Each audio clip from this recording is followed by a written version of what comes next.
You are born in Louisiana. You are the sixth of 11 children. Your nickname was Red growing up in Shreveport. we practice how to pronounce this name. So I would like you to go back to your childhood for a moment. Was there poetry growing up in your household? Did you dream about being a writer or a poet? No, no, not at all. My family was a musical family. Okay. My uncles, to this day, still have a gospel quartet group, okay, along with my oldest brother. So, and just a tremendous amount of people, or singers, musicians. It skipped me. So, so you were not. Your first inclination was not poetry when you were a child. No, I used to journal. Okay. When I was young, I used to journal, and writing was really just kind of my way to communicate with myself. I see. Because in my family, we didn't, nobody talked to each other. There was a lot of people in the house in a very small, confined space, but we didn't talk to each other, and I felt like completely out of place in my home. I didn't feel like I was a part of the family. And so journaling was a way for you to stay alive. Yeah. Wow, to stay alive. Wow. It's interesting. God.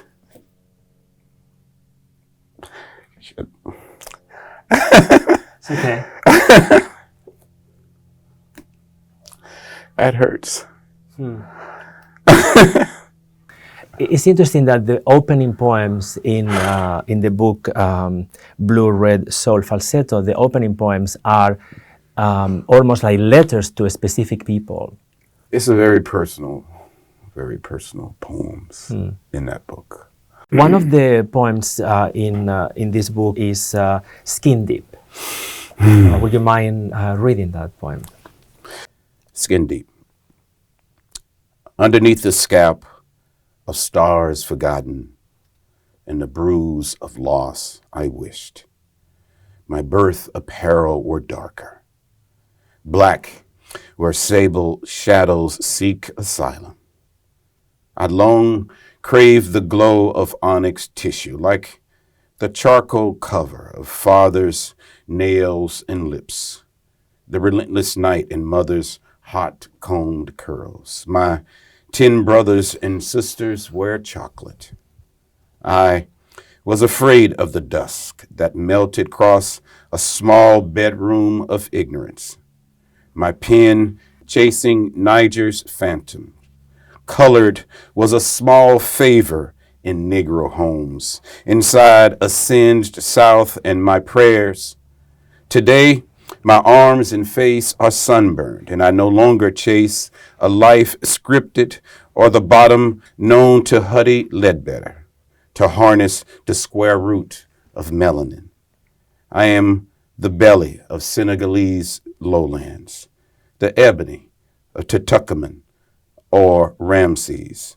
The rope that now secures my rib cage is the scorched blood of my great-great-grandmother's womb.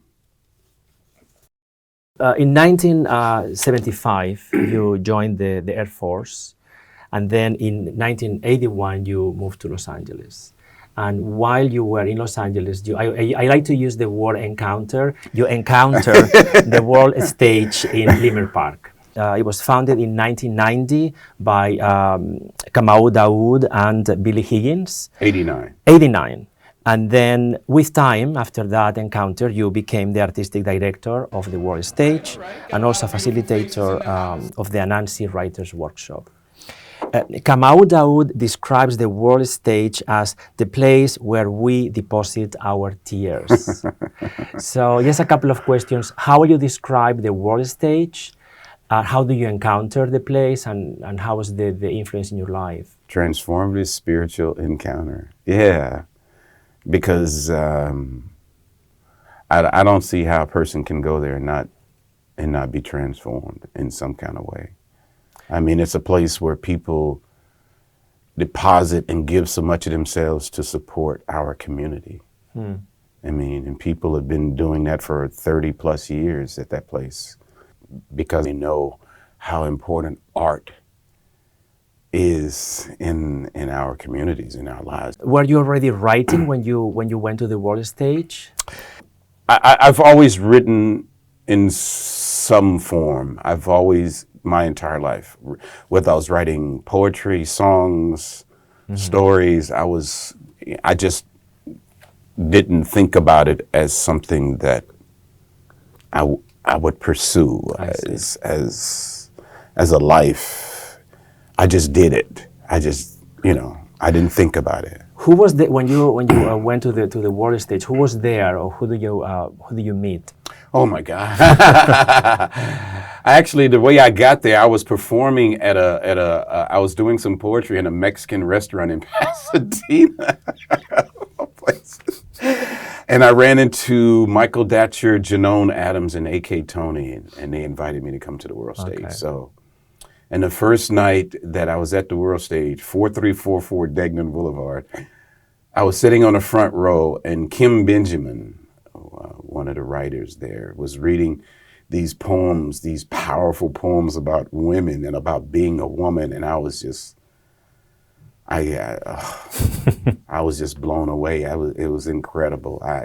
And the amount of talent is, as I was talking about earlier, Ruth Foreman was there. D Knowledge, Michael Datcher, I mean, just Peter Harris, Imani Tolliver, just an incredible V. Kali. It's just Pam Ward. And everybody came to the world stage. Everyone came to the world stage. Yusef Kominyaka, Toy Durrycoat, Amiri Baraka, Sonia Sanchez, Nikki Giff, everyone came to the world stage. You have published two poetry books. One is Leaves of a Spirit from an Untamed Poet in 2002, and then Blues Red Soul Falsetto in 2012. You have a forthcoming book, The Distance of Observation, and one of the poems from Blues Red Soul Falsetto is, "This is what poetry looks like with your eyes open." Family is a place I'm hostage. No ransom requested. Except for blood congealed around scars, birthplace for opal irises that predict future molesters. These are God's handprints strewn across my brow, slaps hell out of mother's firstborn joy cradled in Medea's ashy arms on Communion Sunday, fresh sweet potato pie cools stove top. I am written back bedroom of 4821 Long Street while Mystics, funky Broadway, Discovery sits edge of a box spring masquerading. Sleep comes after dreams awaken. Life orbits scripted lovers and domesticated violence. My pen commits suicide, chronicled in frayed dungarees and bare feet. My body is a canvas of trust, a receptacle of straps and switches. The victim is always clueless. Mother's infidelity, daddy's loathing, morphed into haikus and sonnets. I have memorized my sleep. These eyes have seen worlds beyond the chicory darkness. Only a sixth child could be acquainted. In 2015, you released two CDs, it's Poetry with Music. And music is very present in your poetry thematically, but also the way the poems are built in sound. And I wanted to ask you if you have a system or a method to work with sound in your poems. I don't. I don't. I just believe that I love the sound of my upbringing. And it's such an integral part of who I am. that sound of my, even though I didn't necessarily care for a lot of it, but that sound of where I was beautiful. That blues is what I call it. Clay dirt, blues, and I think that that's all infused, as well as the fact, I was a Pentecostal preacher for many years. I think all of that creates the rhythms and the rhythms, right, Yeah. because I love the language of the South. I love the language and the sound. I'm from Shreveport, Louisiana. I'm from Shreveport. That's northern Louisiana, Shreveport. Or if you go down south, we talking like this here. No, that's New Orleans, talking like that from New Orleans. All that. Who your folks here? Talking like that there. No. So I love that sound, and using vernacular. That's because that's music. It sings. There is one poem, it's called The Root, that I think is a good example of the way you use sound in your poetry. My hair longer than yours.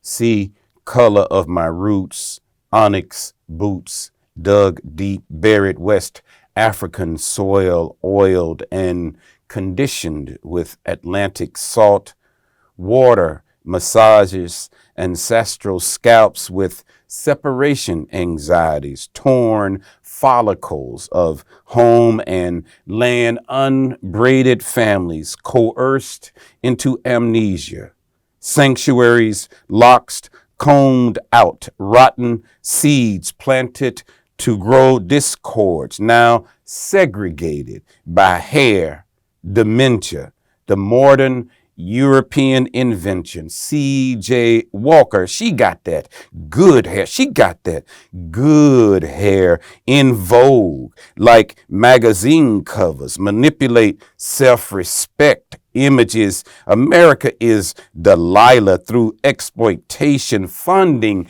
her temptations, bleaching aberrations, want me to identify my strength with permanence, lies, jerry curl attitudes, weaves of deception, real souls lies beneath scalp.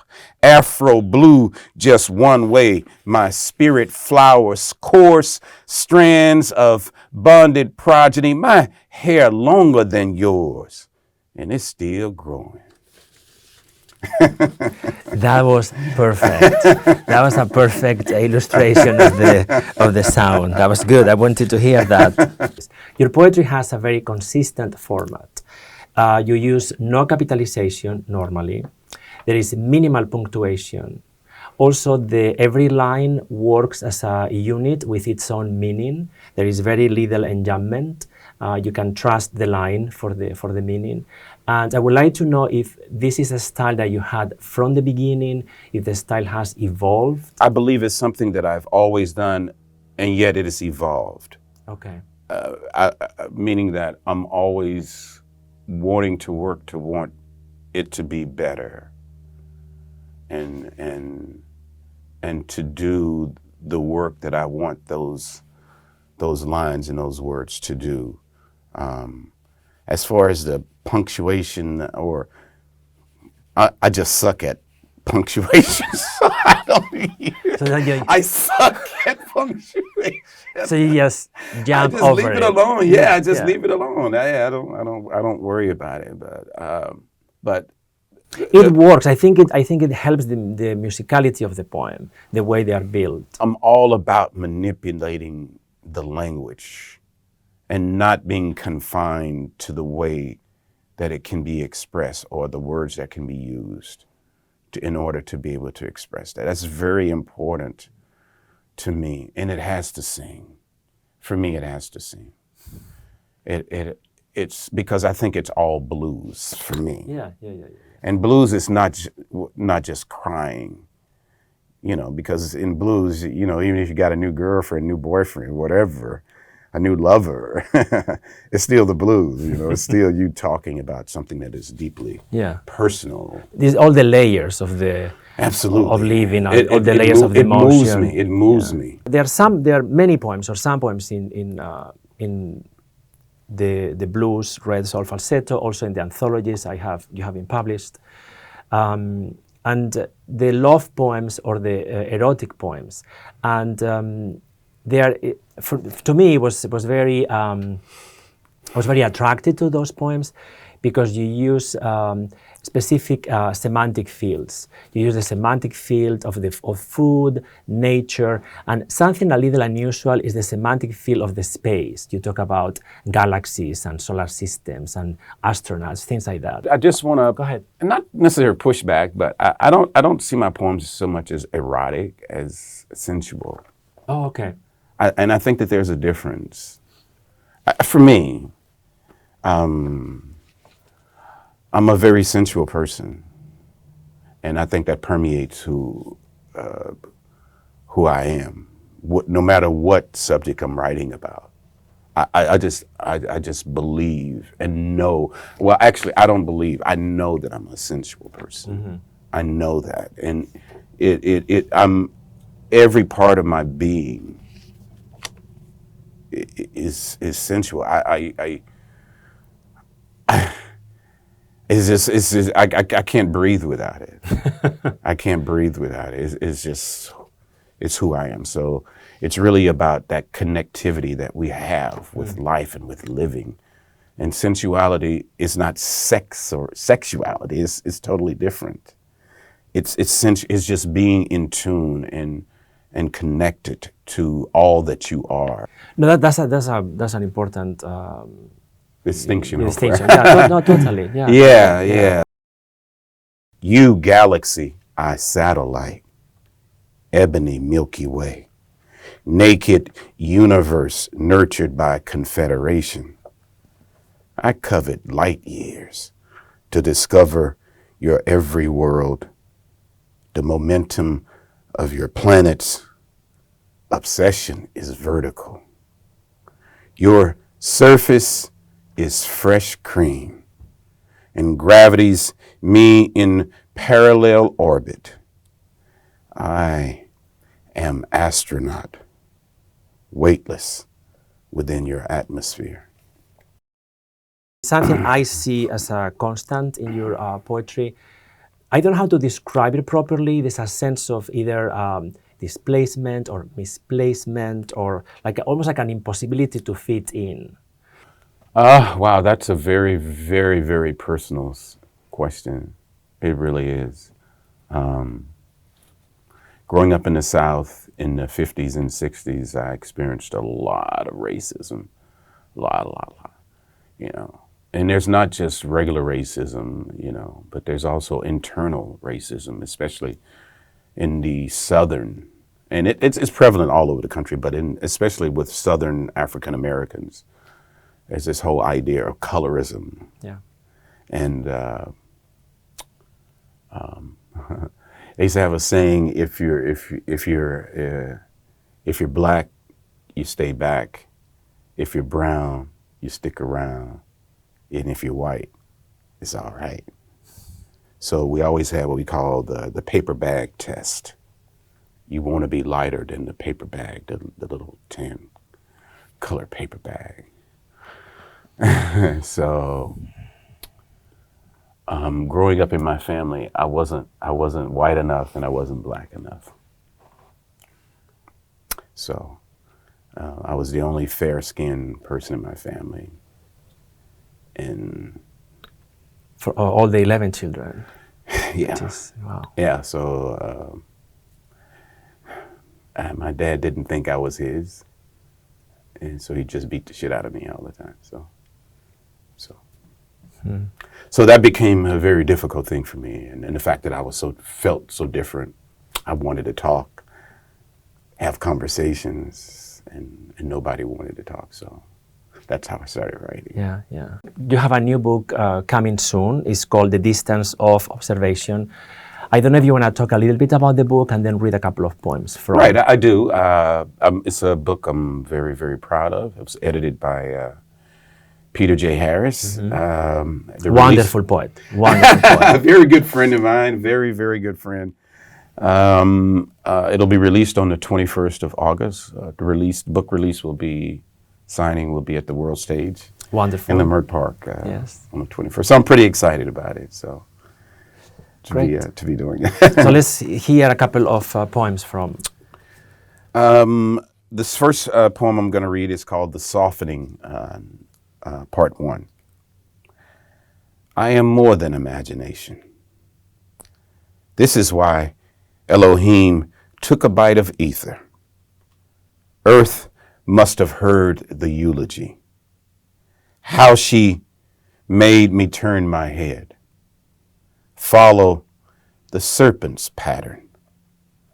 Ready me, Master Gravedigger. Unearth me until I am visible again. And the second poem is called Scars. I watch how you search every time we're together. My personal physician, your eyes surgical, dissecting my imperfection like I was a cadaver who'd given his body to science.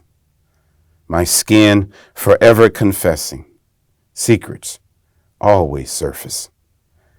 They no longer conceal truth. Yes, I pick at them sometimes until all that pink begs for balm. Some never heal. How you search for them every time we're together. Here they are. I would like to close the conversation with the poem that closes the last poem in Blues Red Soul Falsetto. It's a longer poem. It's very specific and at the same time very universal, very political. The title is When Victims Go Dark. And this is the last poem in Blues Red Soul Falsetto. This is a poem for Trayvon Martin. When victims go dark, it only means the lights is out in Sanford. 'Cause Florida just rolls that way. They stand their ground, refuse to back down as though they were a Category 5 hurricane seeking retribution and innocence.